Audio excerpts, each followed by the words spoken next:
Dicen que las inauguraciones de las casas son para la familia, para celebrar con quienes hicieron posible el sueño. Pero cuando llegué, sin haber sido invitada, a la mansión que mi hija había comprado con un préstamo de 850.000 euros a mi nombre, ella me miró de arriba abajo.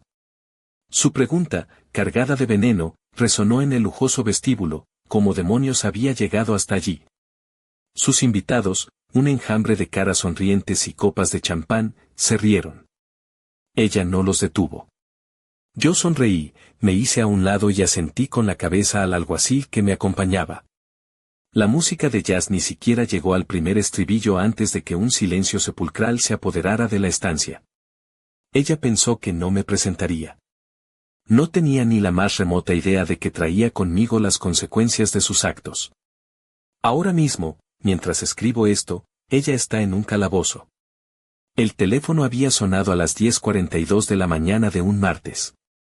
Lo sé con exactitud porque acababa de mirar el reloj de la cocina, contando los minutos que faltaban para que empezara mi programa de debate político favorito. A mis 62 años, una aprecia las pequeñas rutinas que dan estructura a los días, mi café con leche y mi tostada con aceite, las noticias en la radio, y luego una hora cuidando de mis geranios y rosales antes de que el sol de la Sierra de Madrid se volviera demasiado intenso. La voz al otro lado de la línea era profesional, gélida. Se presentó como Elena Balbuena, del Departamento de Fraudes del Banco Cantábrico de Inversiones. Necesitaba hablar conmigo sobre una cuenta morosa. Me enderecé en la silla de la cocina, dejando la taza a medio camino de mis labios. En mis 40 años como contable, había desarrollado un sexto sentido para detectar problemas financieros, y aquello sonaba como una bomba de relojería. Le aseguré, con la voz más calmada que pude impostar, que debía de haber un error. Yo no tenía ninguna cuenta morosa con ellos, de hecho, no tenía ninguna cuenta en absoluto con el Banco Cantábrico. La señora Balbuena insistió. Tenía delante una hipoteca por valor de 850.000 euros con 3 meses de retraso en los pagos. La propiedad estaba ubicada en la calle del Pinar, número 12, en Pozuelo de Alarcón. Me pidió que confirmara si yo había solicitado ese préstamo. 850.000 euros. La cifra me golpeó como un puñetazo en el estómago. Era más dinero del que había visto en toda mi vida. Mi pequeña casa en Cercedilla, un chalet adosado que había comprado por 89.000 euros hacía 25 años, estaba más que pagada. Le repetí que era imposible, aunque mi mente de contable ya estaba trabajando a toda velocidad, buscando explicaciones lógicas. Nunca había solicitado semejante préstamo.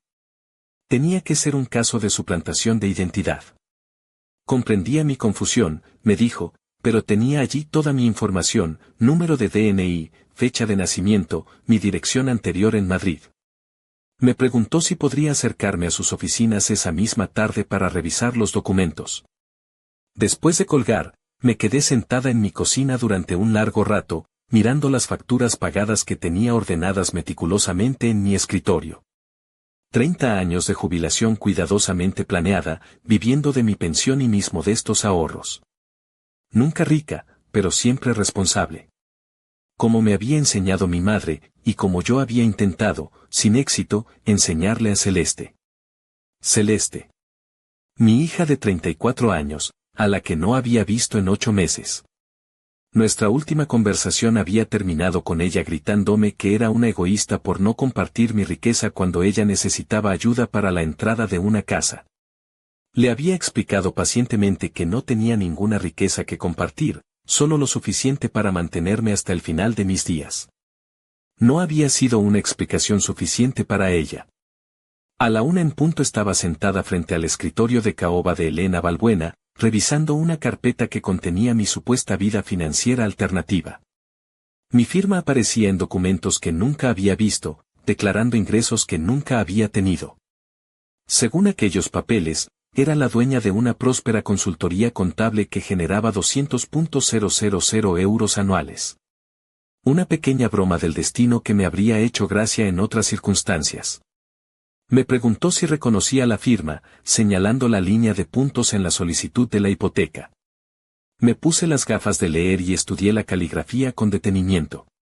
Durante 4 décadas, había revisado miles de documentos, detectado inconsistencias, buscado errores. Esta firma era buena, muy buena. Pero no era mía. El trazo de la primera de Isabel era ligeramente más curvo y la G de mi apellido, García, tenía un bucle final que yo nunca hacía. Le dije con certeza que no era mi firma. Era una imitación hábil, pero no era yo quien había firmado aquello. Elena asintió, tomando notas. Me preguntó si tenía alguna idea de quién podría haberlo hecho, alguien con acceso a mi información personal. La pregunta flotó en el aire cargado de la oficina, pero yo ya conocía la respuesta. Solo había una persona que tenía todos mis datos personales, que había visto mi firma miles de veces en tarjetas de cumpleaños y cheques de regalo. Una persona que conocía mi número de DNI porque yo misma se lo había dado cuando la ayudé a rellenar su primera solicitud de empleo. Pero no iba a decir su nombre. Todavía no. Le pedí una copia de todos los documentos y la dirección completa de la propiedad. Esa misma tarde, conduje hasta Pozuelo de Alarcón. La calle del Pinar resultó ser una de esas urbanizaciones de lujo donde las casas parecen competir en un concurso de arquitectura moderna y ostentación. La propiedad en cuestión era una espectacular mansión de líneas rectas, con jardines diseñados por un paisajista, un Porsche Cayenne y un Mercedes de alta gama en la entrada circular. Exactamente el tipo de casa con la que Celeste había soñado desde que se casó con Javier hacía 5 años.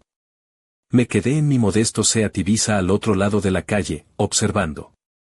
A las 4:30, la puerta principal se abrió y salió mi nieta Nuria, con su mochila escolar y sus auriculares. A sus 16 años, era alta y delgada como su madre, pero tenía mis ojos oscuros y mi tendencia a observar antes de hablar. Me vio y se quedó helada. Bajé la ventanilla y le hice una seña. Después de mirar nerviosamente hacia la casa, cruzó la calle. Su susurro fue apenas audible: «Abuela Isabel, ¿qué haces aquí?» «Podría preguntarte lo mismo, cariño», le dije. «¿Esta es vuestra nueva casa?» Nuria asintió, pero había algo incómodo en su expresión. «Mamá dice que por fin han podido permitírsela, que papá cerró un negocio muy gordo. Se habían mudado hacía 3 meses, justo después de...» Se detuvo, mordiéndose el labio. «Justo después de que mamá dijera que no podíamos verte más. Dijo que eras tóxica y que no apoyaba sus sueños». Las palabras de mi nieta me dolieron, pero no me sorprendieron. Celeste siempre había sido una experta en reescribir la historia para adaptarla a sus necesidades. Le pregunté suavemente si ella creía eso de mí. Nuria negó con la cabeza rápidamente. «Nunca. Pero mamá dice que si te veo, no podré ir al campamento de verano en Irlanda y ya ha pagado la reserva». Con dinero que no era suyo, pensé, pero no lo dije. En cambio, saqué un papel de mi bolso. «Nuria, necesito que mires esto y me digas si alguna vez has visto a tu madre firmar algo parecido».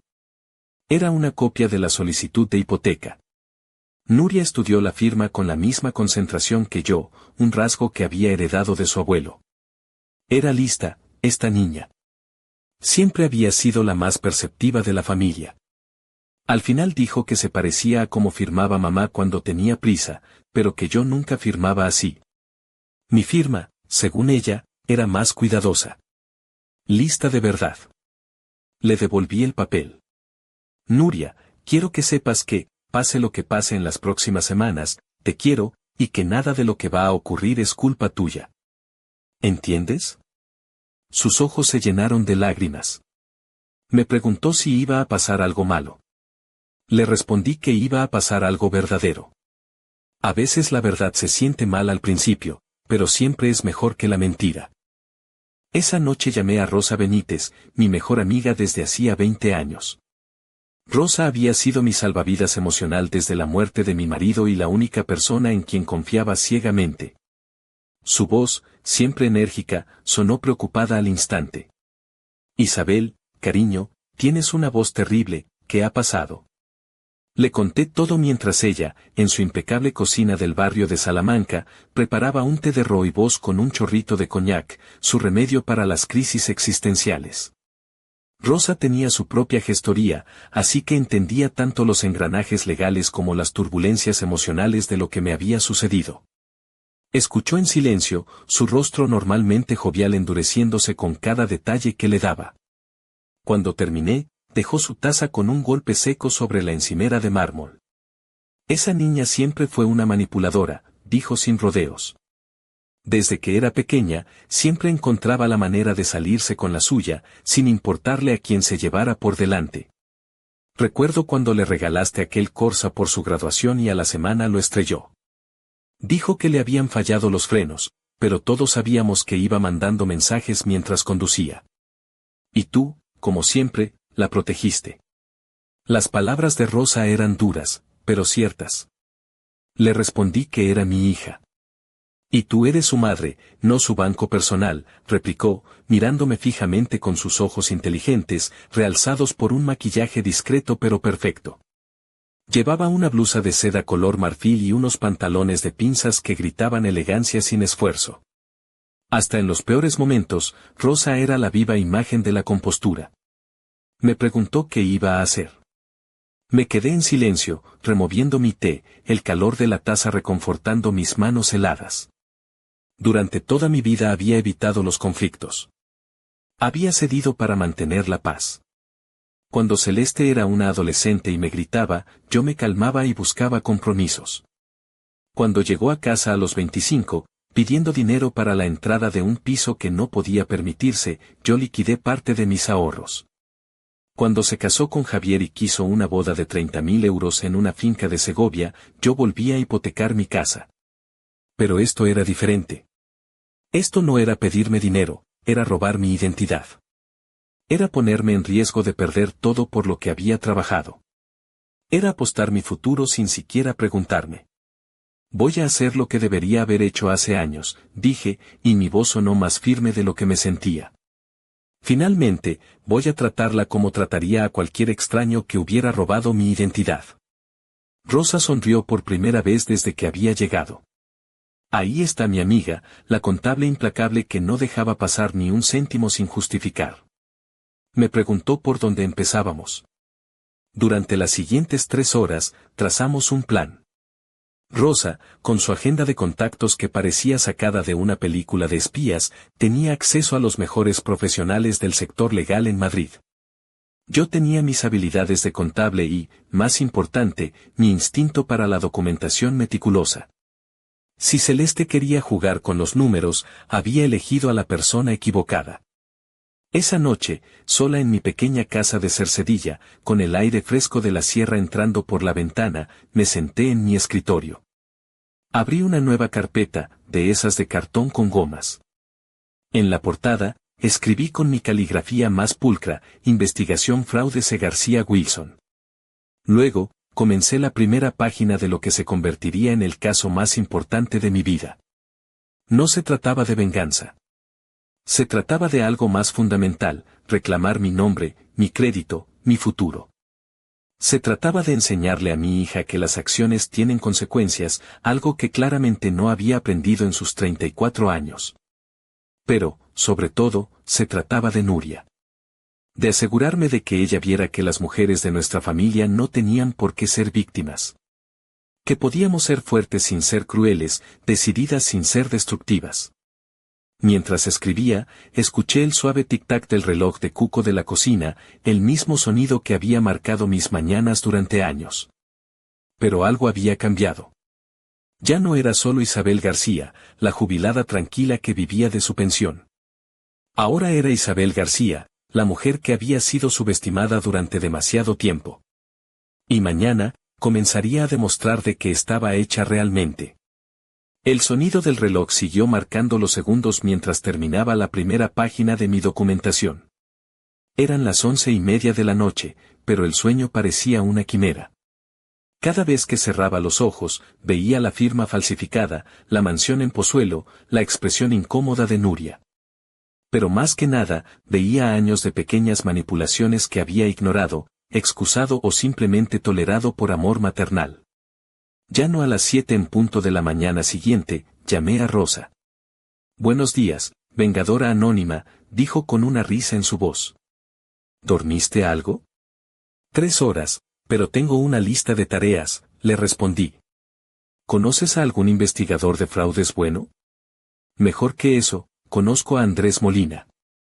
Trabajó como auditor forense para la agencia tributaria durante años antes de especializarse en delitos financieros contra particulares. Es bueno y, mejor aún, es un perro de presa. No suelta un caso hasta que lo resuelve. ¿Puedes llamarlo? Ya lo he hecho. Puede verte esta tarde a las 2. Esa era mi Rosa. Siempre un paso por delante, siempre lista para la acción cuando yo todavía estaba procesando la situación. Era lo que había hecho que nuestra amistad funcionara durante 2 décadas, ella me empujaba hacia adelante cuando mi tendencia natural era retroceder y analizar en exceso. Pasé la mañana preparándome como si fuera a la reunión de negocios más importante de mi vida. En cierto modo, lo era. Reuní cada documento que tenía, declaraciones de la renta de los últimos 5 años, extractos bancarios, mi historial laboral, incluso las tarjetas de Navidad que le había firmado a Celeste en años anteriores.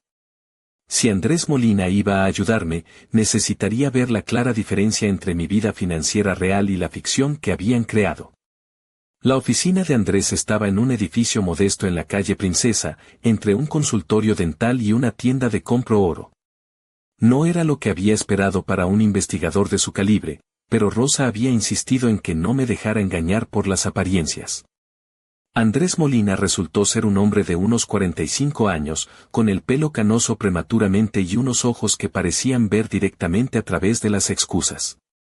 Cuando le expliqué la situación, no mostró sorpresa ni conmoción, solo tomó notas meticulosas en una libreta e hizo preguntas precisas.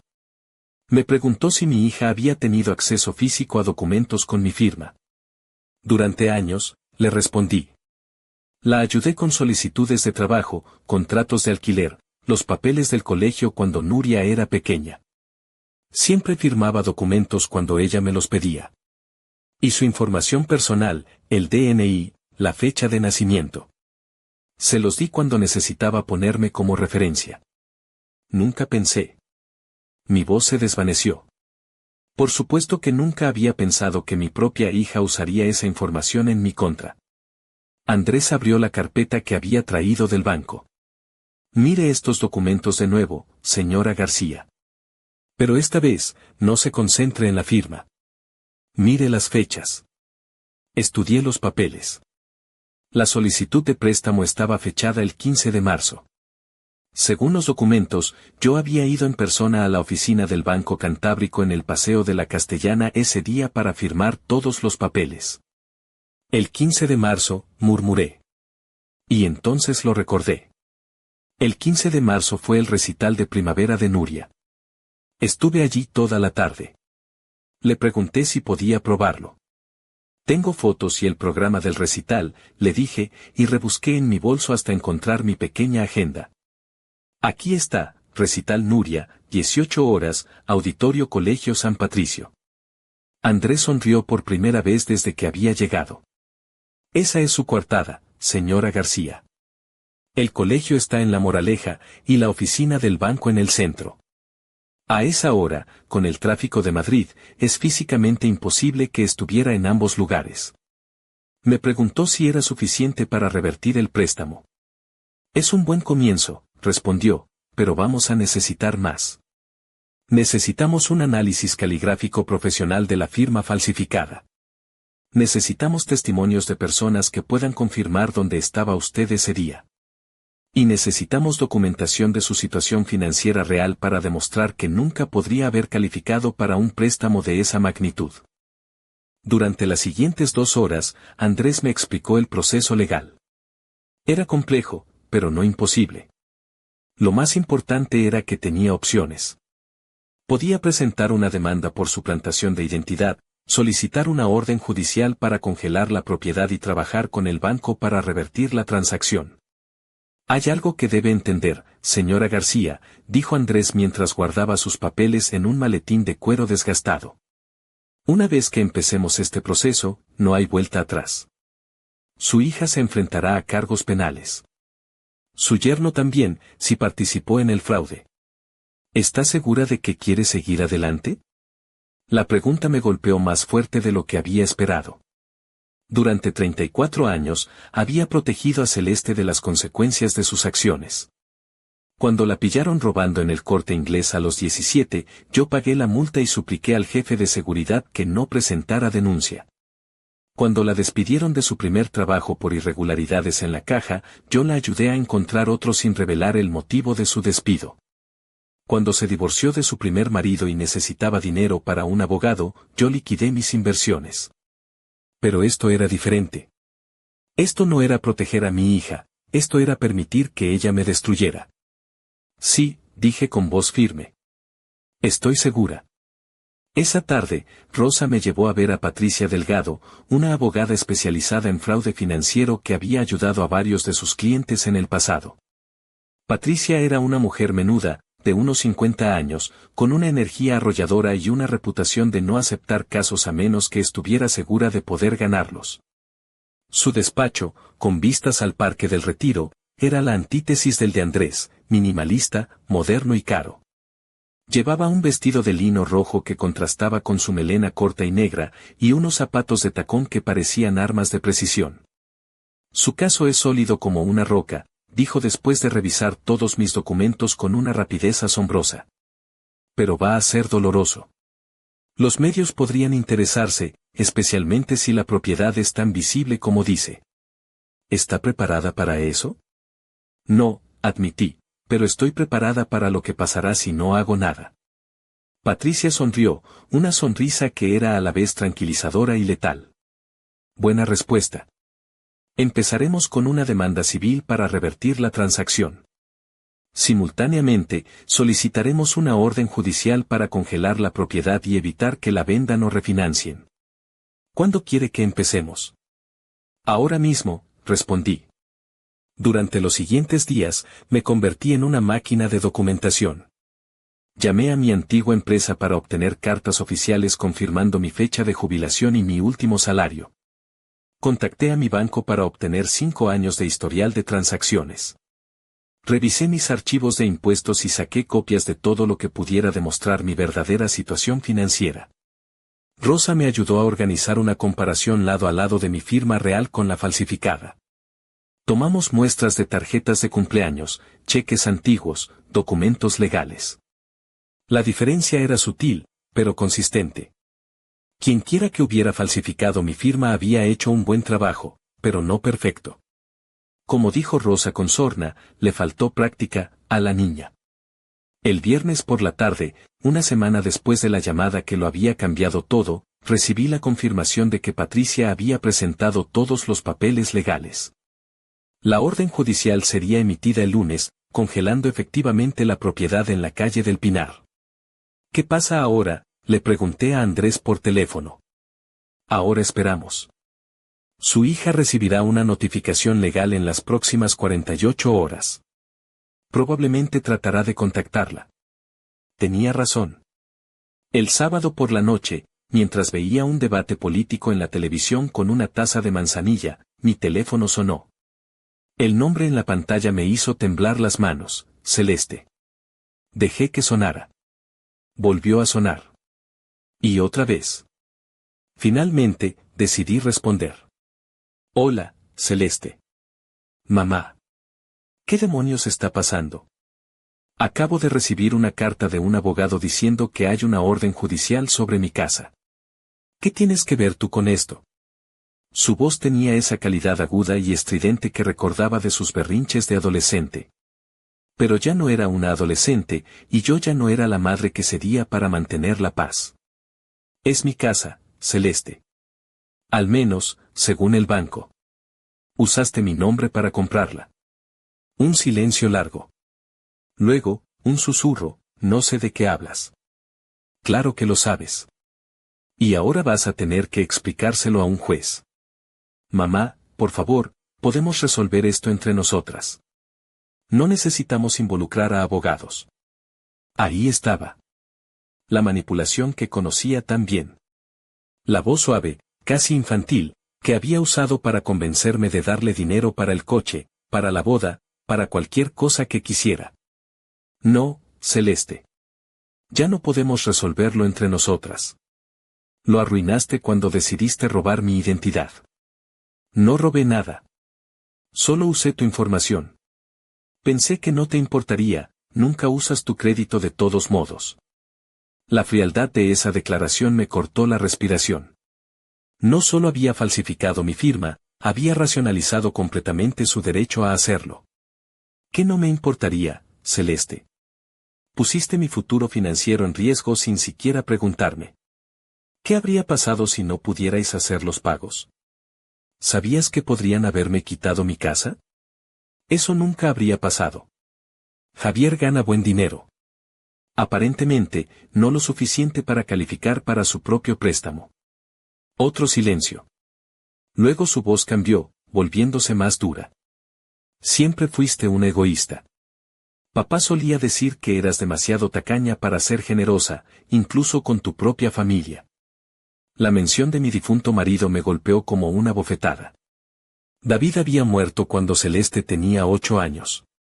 Lo que ella recordaba de él eran historias que yo le había contado, memorias que había elegido compartir.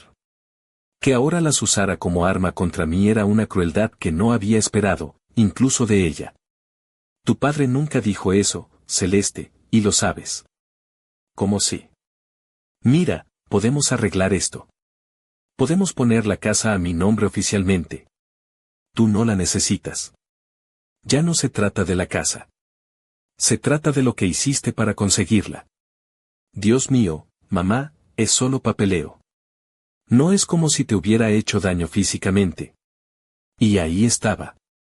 La total falta de comprensión, de empatía, de reconocimiento de que había hecho algo mal. En su mente, yo era la irracional por estar molesta. Adiós, Celeste. Mamá, espera, no cuelgues. ¿Podemos? Colgué el teléfono y lo apagué. Me senté en mi cocina en silencio, temblando. No de miedo, sino de algo parecido al alivio. Por primera vez en años, tal vez décadas, le había dicho que no a mi hija. Había mantenido una línea. Rosa tenía razón. Esto no era crueldad. Era supervivencia. El lunes por la mañana, Andrés me llamó con noticias. La orden judicial está activa. La propiedad está oficialmente congelada. Su hija no puede vender, refinanciar o transferir la propiedad hasta que se resuelva el caso. ¿Cuánto tiempo tomará eso? Depende de si quiere llegar a un acuerdo o ir a juicio. Pero, señora García, hay algo más. Mi fuente en el juzgado dice que su hija está planeando una fiesta en la casa este fin de semana. Una fiesta de inauguración. Grande. Una fiesta. Por supuesto que lo haría. Celeste siempre había creído que la apariencia era más importante que la realidad. Probablemente ya había enviado las invitaciones, había contratado un catering, había planificado toda una presentación de su nueva vida de éxito. ¿Qué recomienda?, le pregunté. Legalmente, tenemos varias opciones. Podríamos hacer que la policía vaya a detener la fiesta, ya que técnicamente está usando propiedad congelada por el tribunal. O, podríamos usar la fiesta como una oportunidad. Si va a presentar su nueva vida de lujo a sus amigos, tal vez sea el momento de presentarles la verdad también. La idea era audaz, arriesgada y perfectamente apropiada. Celeste había robado mi identidad para impresionar a sus amigos. Era justo que descubrieran la verdad de la misma manera. Hágalo, dije. Pero quiero estar allí cuando suceda. Andrés se rió. Pensé que diría eso. ¿Está segura de que puede manejarlo? Andrés, pasé 40 años revisando libros de contabilidad, esa noche elegí mi ropa para la fiesta. No un vestido de cóctel, sino un traje de chaqueta gris perla, simple y conservador, que había usado para presentaciones importantes en mi trabajo. No iba a esa fiesta para impresionar a nadie. Iba a reclamar lo que era mío, mi nombre, mi reputación y mi dignidad. Celeste había apostado a que yo nunca tendría el valor de enfrentarla públicamente. Había estado equivocada sobre muchas cosas últimamente. Esta sería solo una más. Los días que siguieron a mi decisión se sintieron como la calma antes de una tormenta que yo misma había invocado. Mientras esperaba la confirmación de los últimos detalles legales, no pude evitar preguntarme qué estaría pensando Celeste. ¿Realmente creía que podía continuar con su fiesta como si nada hubiera pasado? ¿O estaba planeando alguna estrategia para salir de este lío sin admitir culpa? La respuesta llegó el miércoles por la mañana, cuando Rosa apareció en mi puerta con una expresión entre divertida e indignada. «Tienes que ver esto», dijo, agitando su teléfono. «Tu hija acaba de publicar esto en Instagram». La imagen mostraba una invitación elegante en papel color crema con una tipografía dorada exquisita. Celeste y Javier Wilson tienen el placer de invitarles a celebrar su nuevo hogar. La dirección de la calle del Pinar estaba claramente visible. Sábado, 23 de octubre, 19 horas. Cóctel de etiqueta. Celebremos nuestros logros y nuevos comienzos. Nuevos comienzos, murmuré. Logros. Espera, que hay más. Rosa deslizó el dedo por la pantalla. Mira los comentarios. Había docenas. Amigos felicitándola por conseguir la casa de sus sueños. Colegas de Javier de la empresa inmobiliaria expresando su admiración por la increíble propiedad. Incluso algunos periodistas locales que cubrían temas de estilo de vida comentando sobre la ubicación premium. Mira este. Rosa señaló un comentario en particular. Sabía que lo lograríais. Javier siempre decía que provenía de una familia con posibles. Qué suerte que la familia de Celeste pudiera echar una mano. Sentí que se me revolvía el estómago. No solo habían usado mi identidad para conseguir la casa, habían construido toda una narrativa alrededor de que yo los había ayudado voluntariamente. En la mente de sus amigos, yo era la madre generosa que había hecho posible su sueño. Rosa, esto es peor de lo que pensé. No solo me robaron, están haciendo que parezca que fui cómplice. Lo cual hace que tu aparición en la fiesta sea aún más perfecta, dijo Rosa con una sonrisa feroz. Van a tener que explicar por qué la madre generosa llegó con un alguacil. Andrés me llamó esa tarde con las noticias finales que había estado esperando. Todo está listo, señora García. Tengo la orden judicial actualizada, un oficial del juzgado asignado y la documentación completa del fraude. Patricia dice que tenemos uno de los casos más sólidos que ha visto. Me explicó exactamente lo que pasaría el sábado. Llegaríamos a las 7:30, después de que la fiesta hubiera comenzado. El oficial leería la orden judicial, notificando a todos los presentes que la casa estaba bajo investigación. Después, yo tendría la oportunidad de presentar los hechos. Me preguntó si estaba segura de querer hacerlo públicamente. Una vez que esto salga, no se puede deshacer. Me quedé en silencio por un momento, pensando en Nuria, en los amigos de Celeste que habían comentado tan inocentemente en Instagram, en todos los que habían creído la mentira. Andrés, durante años he evitado confrontaciones para mantener la paz. Pero la paz que mantuve era falsa, construida sobre permitir que mi hija mintiera y manipulara sin consecuencias. Si voy a romper esa falsa paz, mejor hacerlo de manera que todos entiendan exactamente qué está pasando. Entendido. Nos vemos el sábado a las 7:30. El viernes decidí hacer algo que no había hecho en meses, visitar la casa. No para confrontar a nadie, sino para ver con mis propios ojos lo que habían construido con mi nombre. Conduje hasta Pozuelo por la tarde, cuando sabía que Celeste y Javier estarían en el trabajo y Nuria en el colegio.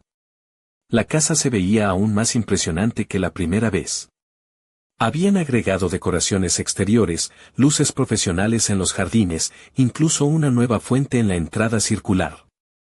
Me estacioné al otro lado de la calle y caminé hacia la propiedad. La puerta principal tenía una cerradura electrónica, pero había una pequeña ventana lateral sin cortinas que me permitía ver dentro. El interior era exactamente lo que había esperado, todo blanco y dorado, muebles que probablemente costaban más que mi coche, arte moderno en las paredes.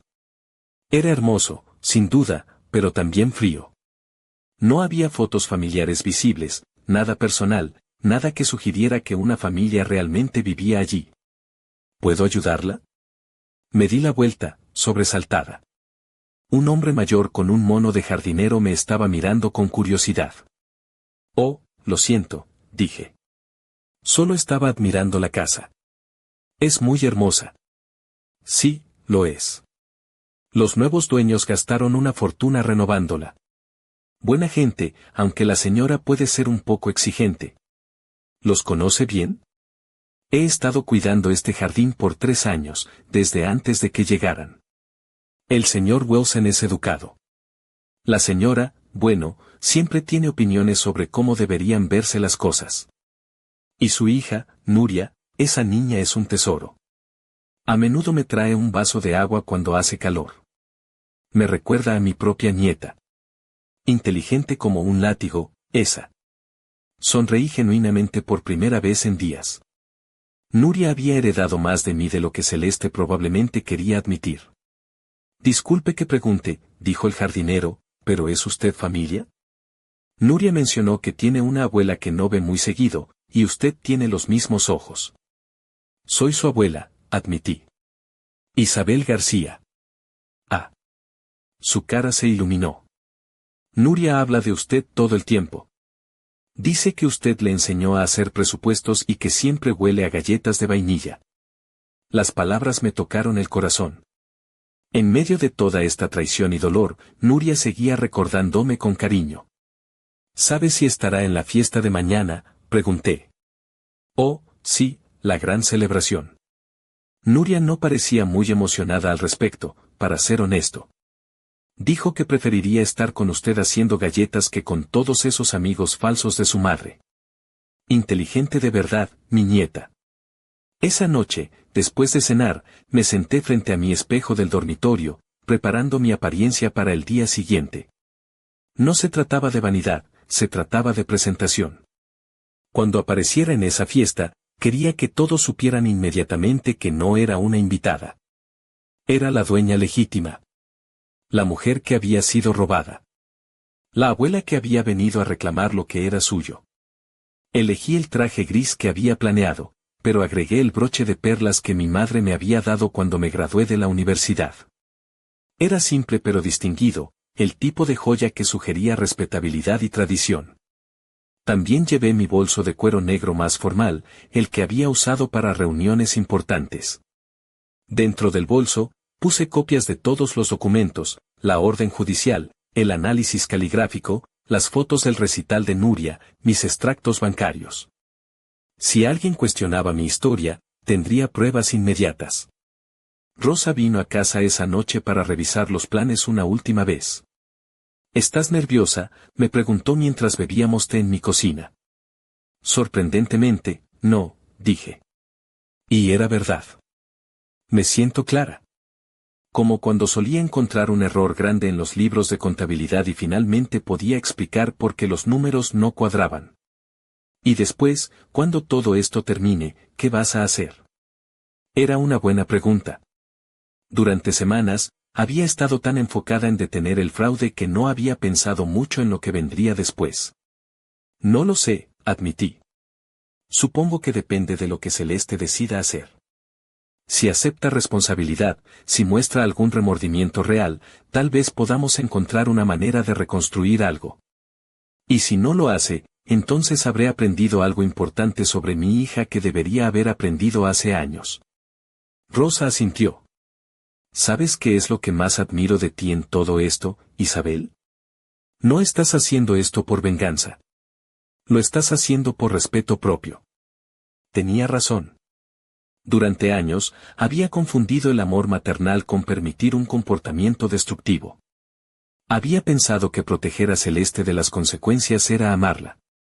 Pero el amor real, a veces, requería dejar que las personas enfrentaran la verdad de sus acciones. El sábado amaneció claro y caminé hacia la puerta principal con pasos medidos, cada uno más firme que el anterior. A través de las ventanas amplias, podía ver la fiesta en pleno apogeo. Mujeres elegantes con vestidos de cóctel que parecían sacados de una revista de moda, hombres en trajes caros de corte impecable, camareros circulando con bandejas de champán y canapés. Era exactamente el tipo de evento que Celeste había soñado durante años, la clase de vida que siempre había creído que merecía. Llevaba un vestido blanco ajustado, de un diseñador que no reconocí pero que gritaba caro.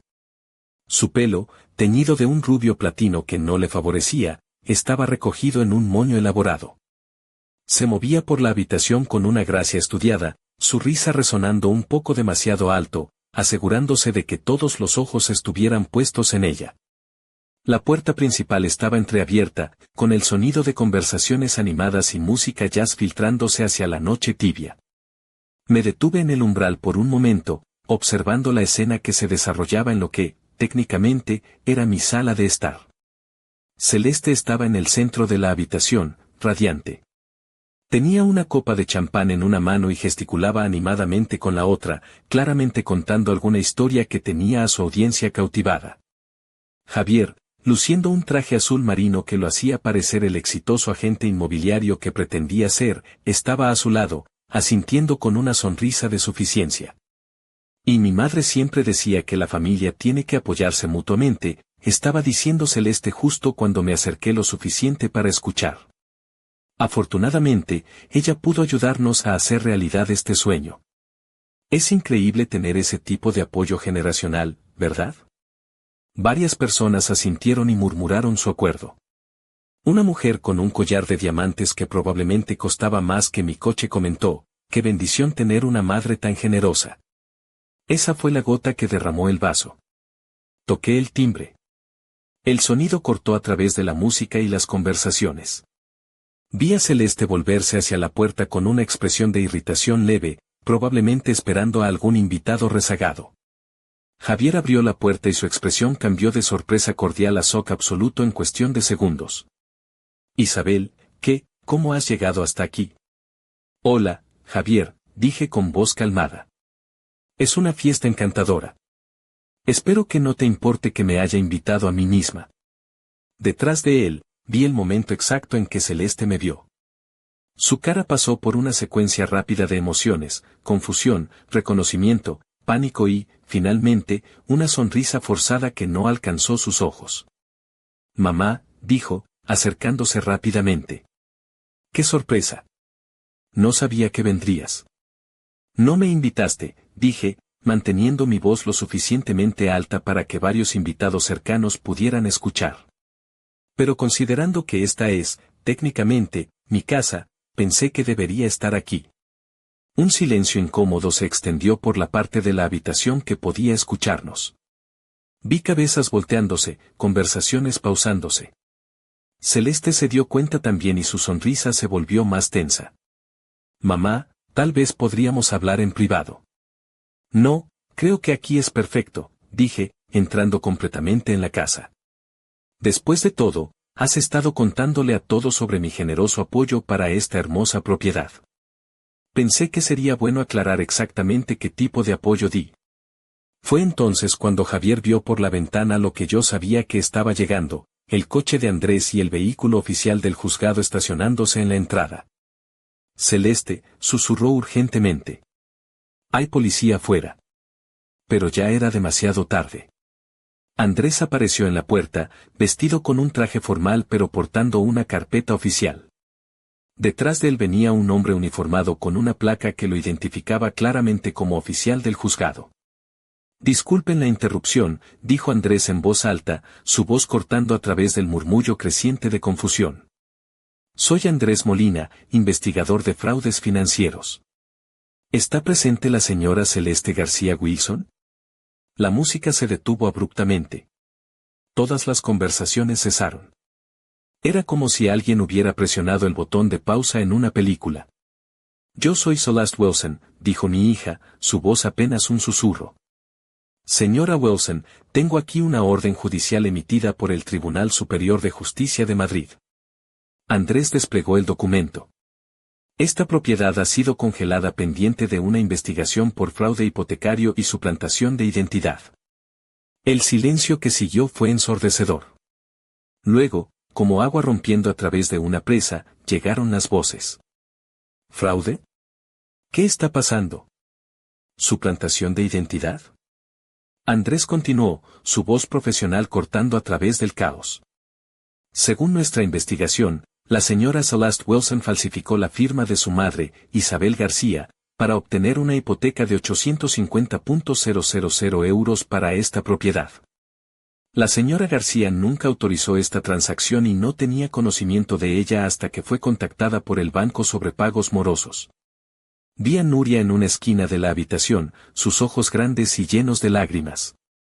Se veía pequeña y perdida entre todos los adultos bien vestidos que ahora la miraban con una mezcla de shock y lo que solo podía describir como horror fascinado. «Eso es ridículo», gritó Javier, su compostura profesional finalmente quebrada. «Esta es nuestra casa. Vivimos aquí. Tenemos los papeles». «Sí, tienen papeles», dije, finalmente hablando. «Papeles que mi hija falsificó usando mi información personal». Saqué de mi bolso la carpeta que había preparado. Tengo aquí copias de los documentos originales, un análisis caligráfico que demuestra que la firma fue falsificada, y la prueba de que yo estaba en el recital escolar de mi nieta el día que supuestamente firmé estos documentos en la Castellana. Uno de los invitados, un hombre mayor que reconocí de las fotos de LinkedIn de Javier como uno de sus colegas de bienes raíces, se acercó. «Javier, ¿es esto cierto? ¿Usaste la identidad de tu suegra para conseguir financiación?» «No». Javier se veía desesperado ahora. «Esto es algún tipo de malentendido. Celeste me dijo que su madre había aceptado ayudar». «Te dije». La voz de Celeste se alzó una octava. «Tú fuiste quien sugirió usar su información. Dijiste que ella nunca se enteraría». Y ahí estaba. La verdad saliendo finalmente, no en un momento de honestidad, sino en pánico y autodestrucción mutua. El oficial del juzgado dio un paso adelante. «Señora Wilson, señor Wilson, necesito que entiendan que esta propiedad está ahora bajo control judicial. No pueden venderla, refinanciarla o hacer modificaciones significativas hasta que se resuelva este caso». «¿Qué significa eso?», preguntó una mujer que llevaba una etiqueta de nombre que decía Sarah Chan, Banco Cantábrico. Mi corazón se aceleró. Una representante del banco estaba aquí, en la fiesta. Probablemente había sido invitada porque Javier quería impresionar a sus contactos profesionales. La ironía era deliciosa. «Significa, señora Chen», dije, volteándome hacia ella, «que el préstamo que su banco aprobó basándose en información falsificada ahora está en disputa.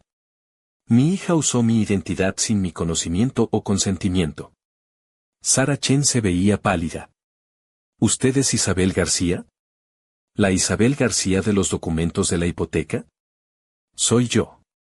Y nunca firmé esos documentos. Nunca solicité ese préstamo. Y ciertamente nunca autoricé que mi hija arruinara mi crédito para financiar esta fantasía». Gesticulé hacia la habitación elegante, hacia los invitados bien vestidos, hacia toda la pantomima de éxito que habían construido sobre mi identidad robada. «Esto tiene que ser un error», dijo Celeste, pero su voz sonaba hueca, incluso para ella misma. «Mamá, tú sabes que yo nunca haría algo así». «¿En serio, Celeste? Delante de todas estas personas, ¿vas a seguir mintiendo?». Caminé hacia el centro de la habitación, hacia donde ella había estado contando sus historias sobre mi generoso apoyo.